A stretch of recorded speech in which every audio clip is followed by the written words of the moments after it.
ব্যাপারী বলে করল রে হুজুর, মুন্সি মানসা বানানোর জন্য সজন গোছের মাদ্রাসায় আল্লাহ। মাদ্রাসা হুজুরকে বললাম, হুজুর 4টা ছেলেকে মানুষ বানাইলাম, এই নাকি মানুষ বানাইতে পারলাম না, এনাও তো জীবন আছে, কিছু করি খাতে হবে। আমি নিয়ত করছি মুন্সি মানসা বানানোর জন্য। মুন্সি মানসা হলো তো কিছু করি খাওয়ার ভাই। হুজুর এলপি স্কুলে প্রাইমারিতে কয়েকবার ফেল হচ্ছে।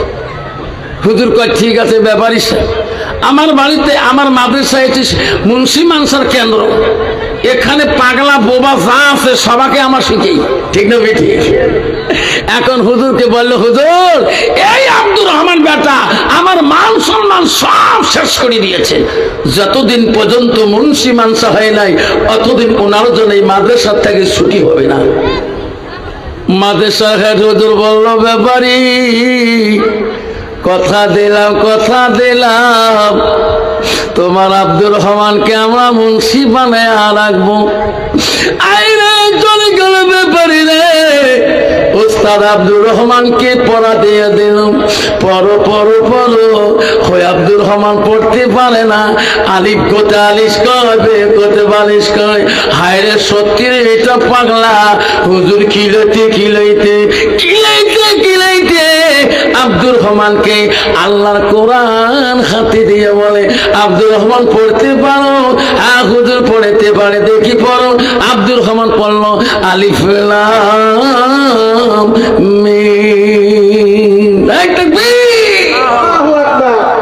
হুজুর আজকে আমি আল্লাহর কোরআন হাতে নিতে পারলাম। হুজুর গো এখন আমি একাই পড়তে পারি। হুজুর আমার মুখস্থ হয়ে যায়, 1 পারা মুখস্থ হয়ে গেল, 2 পারা মুখস্থ হয়ে গেল। সামনে রমজান মাস এসে গেল, সব ছাত্ররা বেডিং বাঁধা শুরু করে দিয়েছে, বাড়ি থেকে 1 মাসের ছুটি হয়ে যাবে। আব্দুর রহমানও বলে, হুজুর আমাকে ছুটি দাও। হুজুর বলছে, আব্দুর রহমান সব ছাত্রদের ছুটি হবে, কিন্তু তোর জন্য ছুটি হবে না। তোর বাবা বলে গেছে যতদিন তুই কোরআনের হাফেজ হবি না অতদিন তোর জন্য ছুটি মিলবে না। উস্তাদের কাছে কাঁদে, উস্তাদি 1টা বছর হয়ে যায়, আমার মার চেহারা দেখার মন চলে, মার সাথে কথা কবার মন চলে। আমার আব্বাটা 1 বছর হয়ে যায়, একটা দিনও আসি আর দেখি গেল না। ওস্তাদ বলে, আব্দুর রহমান তোর বাবা বুদ্ধি যদি করে গেছে রে, তোর বাবা বলে গেছে যতদিন তুমি কোরআনে হাফেজ হও নাই অতদিন তোর জন্য মাদ্রাসায় ছুটি হবে না। এমন করি কয়েক বছর চলে গেল। আল্লাহ বলো, আজরাইল যা ওই ব্যাপারী জানটা তুমি কাবাজ করে নিয়ে আসো। আর ওই ব্যাপারী আনন্দ করে বাজার করেছে, খেয়ে দে ঘুমিয়ে পড়েছে। সবে সাদি ফজরে নামাজের টাইমে আজাল আসিয়া হারে ব্যাপারী জানটা নিয়ে চলে গেল। সকালবেলা খবর হয়ে গেল, বড় বেটা ডাক্তারের কাছে ফোন হয়ে গেল, ইঞ্জিনিয়ারের কাছে ফোন হয়ে গেল, সব বেটাদের কাছে ফোন হয়ে গেল। ওই বড় বেটা বলে, ইঞ্জিনিয়ার রে ভাই, খবরদার ভাই রে, আব্বা আমাকে কত কষ্ট করে ডাক্তারি পাস করেছে, আব্বার কাপড়ের কাপড়টা আমি দামি নিয়ে যাব, এমন কাপড় নিয়ে যাব স্বজন গোছের মানুষ যত মারা গেছে এমন গার কাপড় কেউ দিতে পারে নাই। এই দামি কাপড় নিয়ে আমি এখন বাড়ির দিকে রওনা হয়েছে। ইঞ্জিনিয়ার বলছে, ভাই রে আমি আব্বার জন্য এত সুন্দর গোলাপ জল নেব, এত সুগন্ধি হয়ে উঠবে, এমন স্বজন গাছের মানুষ কেউ মারা যাবার সময় এমন এত গোলাপ কেউ ব্যবহার করে নাই। ভাই হাজির হয়ে গেলেন। হায় রে, গ্রামের মহৎ, গ্রামের মুন্সি মৌলানা রাজি হয়ে গেলেন। আব্দুর রহমানের মা দেখছি রে, 4 সন্তান হাজির হয়ে গেল। আমার আব্দুর রহমান খবর পাইল কিনা, আমার বেটা তো আসলো না। গোসল হয়ে গেল রে, ওই আব্দুর রহমানের মা ব্যাপারী স্ত্রী দৌড়ি দিয়া বললেন, ইমাম সাহেব আমার স্বামীর গোসল হয়েছে। হ্যাঁ চাচি আম্মা গোসল হয়েছে। খবরদার আমার স্বামী আপনি জানাজার এখন দিতে পারবেন না। কেন চাচি আম্মা? ও ইমাম সাহেব গো, ডাক্তারকে আমি পেটে রাখছিলাম, ইঞ্জিনিয়ারকে আমি পেটে রাখছি, এই পুলিশকে আমি পেটে রাখছি, এই মাস্টারকে আমি পেটে রাখছি, আমার পাগলা আব্দুর রহমানকে আমি পেটে রাখছি। 4টে সন্তান বাড়ির দেখি, আমার আব্দুর রহমান কি মরণের খবর ওনার আব্বার জানে না। যতক্ষণ পর্যন্ত আমার আব্দুর রহমান আসবে না, অতক্ষণ পর্যন্ত আমার স্বামীর জানাজার দিতে দেব না। ইমাম সাহেব আমার ব্যাপারে মারা যাওয়ার সময় আমার আব্দুর রহমান কোন মাদ্রাসায় পড়ে আমার ঠিকানা দিয়ে যায় নাই। ইমাম সাহেব বলে, চাচি আম্মা আমি জানি গো কোন মাদ্রাসায় থাকে গো, আমি ভালো করে জানি। ও ইমাম সাহেব বাবা যা, আমার আব্দুর রহমান আসে পর্যন্ত হবে না জানাজা। ইমাম সাহেব দৌড়ে দেয়া টেলিফোনে ফোন লাগালেন, মাদ্রাসার হেড হুজুর ধরলেন, কে গো? ও হুজুর কে? আমি ওই ব্যাপারীর বাড়ি থেকে বলছি, আব্দুর রহমান আছে কি? হ্যাঁ উনি কোরআন ক্লাসের মধ্যে আছে। ও আব্দুর রহমানকে আজকের জন্য ছুটি দাও। আব্দুর রহমানের আব্বা না মারা গেছে গো। হুজুর গো, ছেলেটাকে ডাইরেক্ট মৃত্যুর কথা বলবেন না, ছেলেটাকে বুদ্ধি করে পাঠা দাও। আব্দুর রহমানকে পাঠিয়ে দাও, ওনার মা ওনার জন্য পাগল। হুজুর মাদ্রাসার কোরআন ক্লাসের হুজুর হাফেজ সাহেবকে ডাক মারলো, ও হাফেজি আব্দুর রহমান কোথায়? আমার কোরআন ক্লাসে আজই 15 পারার মুখস্থ চলছে। যেরকম সুবহানাল্লাহ।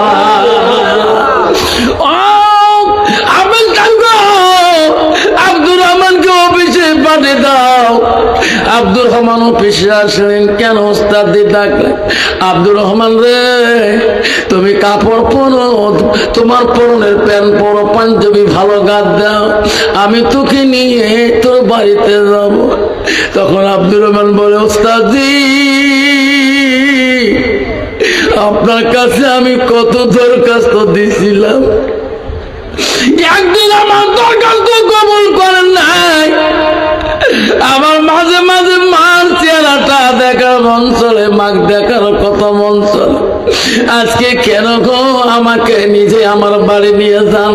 আমার মনে হয় আমার বাড়ি কোনো হয়েছে নাকি। ওস্তাদি বলে, আমার আব্বার কোনো হয়েছে নাকি, আমার মার কোনো হয়েছে। ওস্তাদি দেখল রে, ছেলেটা এখন কান্দা শুরু করে দিল।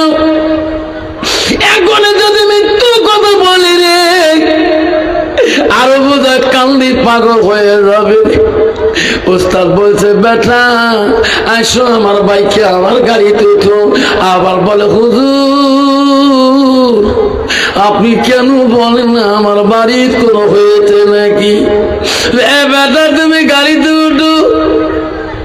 আব্দুর রহমান কান্দে রে, আমার উস্তাদ আমার নিজে কেন আজকে আমার বাড়ি দিকে নিয়ে যায়? মন কান্দতেছে রে।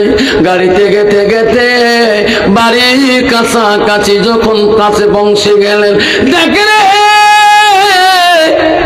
কত মানুষ টুপি মাথায় দিয়ে যায়। উস্তাদ দেখি বলে, উস্তাদি আমার বাড়িতে এত মানুষ টুপি মাথায় দিয়ে কেন যায়? আমার বাড়ির কোন হয়েছে নাকি? তোর আব্বা না ছবি সাদেকে সময় মারা গেছে রে। তোর আব্বা জানা তোমার জন্য এই লোকগুলো গেতেছে। আব্দুর রহমান আব্দুর রহমান গাড়িতে গেলাম লাভ দিয়ে বাড়ি থেকে দৌড়ে দৌড়ি বাড়ির কাছে যায়। মা ঘরে দরজা তাকে দেখে এত মানুষ টুপি মাথায় দিয়ে দেখি রে আমার পাগলা আব্দুর রহমানকে কেন দেখি না। এমন সময় আব্দুর রহমান তার মা দেখলো ঘরের দরজায় দৌড়ি মার পায়ের মধ্যে পড়ে গেল। মা আমার আব্বা কোথায় গো, আমার সোনা আব্বুটা কোথায় গো? আব্দুর রহমানের কান্দন শুনে বলছে বেটা রে তোমার আব্বা জন্মের গোসল দিয়েছি রে, এই পৃথিবীতে আনা নাই। ওই দেখ বাড়ির ভিতরে দেখ ওই চোখের উপরে মুসরি তলে শুয়ে আছে। বেটা তোর আব্বা নাই, তোর আব্বা পৃথিবীতে নাই। আব্দুর রহমান দৌড়ি আব্বার গোসলের খাটের কাছে যা দেখায় আব্বা আপনি একটা দিন আমার মাদ্রাসায় খবর নিলেন না গো।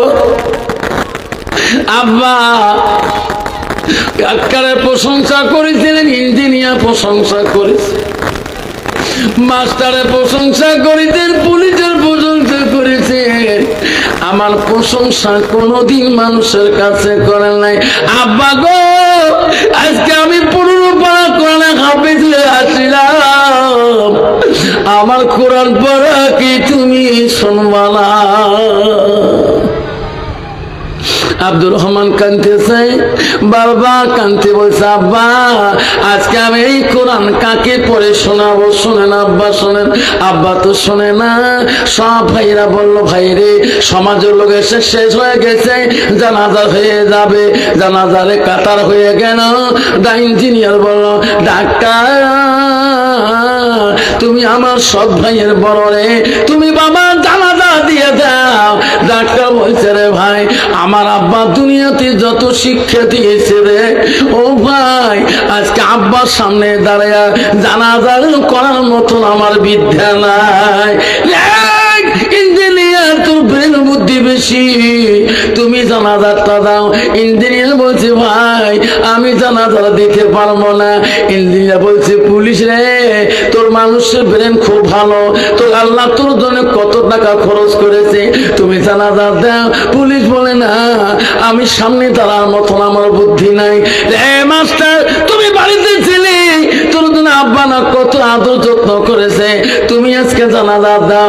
ওই মাস্টার বলে আমি মানুষকে মুর্দা মানুষ দেখলে আমি ভয় পাই, আমি জানাজা দিতে পারবো না, কেউ দিতে পারে না। আব্দুর রহমান শিক্ষক দিয়ে বলল ভাই রে তোমরা কেউ আব্বার সামনে দাঁড়াইতেই পারবে না। লাগো টাকা তোমার জন্য আমার আব্বা খরচ করতে পারে রে ভাই, কিন্তু আমার জন্য আমার আব্বা একটা টাকাও খরচ করি নাই। বাইরে তোরা আমার পিছনে দাঁড়া, আমি আমার আব্বার আমি জানাজা দেব। হাজার মানুষের সামনে ওই আব্দুর রহমান হাফেজ আব্বার সামনে যখন দাঁড়াইল কান্দি কান্দি বলে ও ভাই রে আমার আব্বার 40 সবাই দোয়া করবে। আব্দুর রহমান প্রথম তাকবীর জানাজার যখন আল্লাহু আকবার বলে আল্লাহর কাছে কান্দে আর জানাজা দেয়। আল্লাহ রাসূল বলেছে আওলাদুন সালিহুন ইয়াদুলাহু, নেক সন্তানের চোখের পানি নেক সন্তানের দোয়া আল্লাহ সহ্য করতে পারে না। প্রথম তাকবীর দিল, দ্বিতীয় তাকবীর দিয়ে বলে মাবুদ নে আমার আব্বা আমার জন্য যতটুকু ইলম শিখেছে রে মাবুদ আমার আব্বাকে তুমি কি মাফ করবে না? তৃতীয় তাকবীর দেয় এ মাবুদ আমার আব্বা আমি এত ভালোবাসি মাবুদ রে আল্লাহ তুমি ভাই ভালোবাসবা না? চতুর্থ তাকবীরে আব্দুর রহমানের চোখের পানি দিয়ে বুক ভিজিয়ে যায়, চোখের পানি দিয়ে বুক ভিজি আব্বা জানাজা যখন চতুর্থ তাকবীর যখন শেষ করে দেয় বলে ফেরেশতারা তোরা সাক্ষী থাকি দাও, আব্দুর রহমানের চোখের পানি জ্বললে আমি আল্লাহ ওনার বাবার কবরটাকে আমি মাফ করে দিলাম। যদি কোন সুবহান